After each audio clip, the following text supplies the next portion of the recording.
like to give a tribute or an ode to a great thinker of our time. His name is Patrick Flanagan. You can see him here.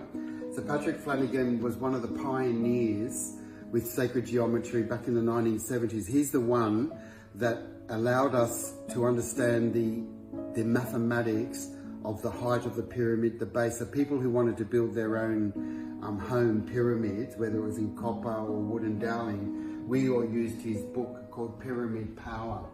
So this guy, Patrick Flanagan, he came to Australia.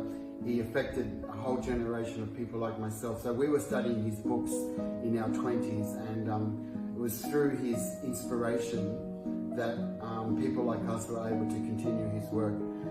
He became known for Phisciences, P-H-I, sciences.com. So I consider him as one of the world authorities, like Buckminster Fuller, on sacred geometry. So he's a bit of a mentor to me. I connected with him when he came to the Gold Coast here in Australia. And his main work is with Pyramid Power. And he also built a lot of amazing pendants and jewelry to enhance the body's mechanisms.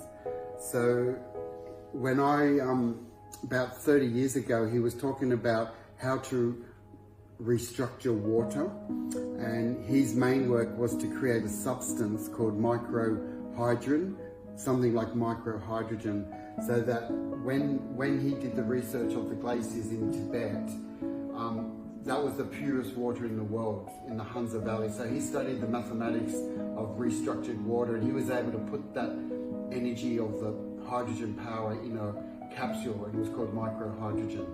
And a lot of people took that and benefited it. So I just wanted to show you some of his other work. So this was a typical book that he wrote called the Pyramid Power.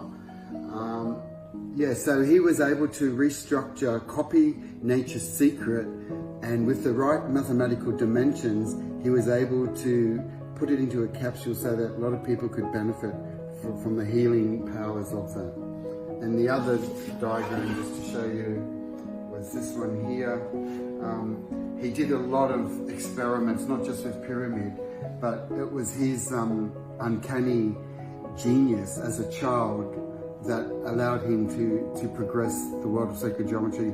I remember when he was still in his primary school, like about 12, 13 years of age, he was already making things like neurophones, and he made devices for people to hear again who were deaf. And he was picked out by the military because at a young age, when he was 12, 13, he was already hacking into computer systems. So he was so far ahead of his time. I just wanted to say it's a sad day today because he died this morning, and it's a great loss, but I know that his work will live on, and it lives on in the consciousness of all these people who study his work, and will take it to the next level.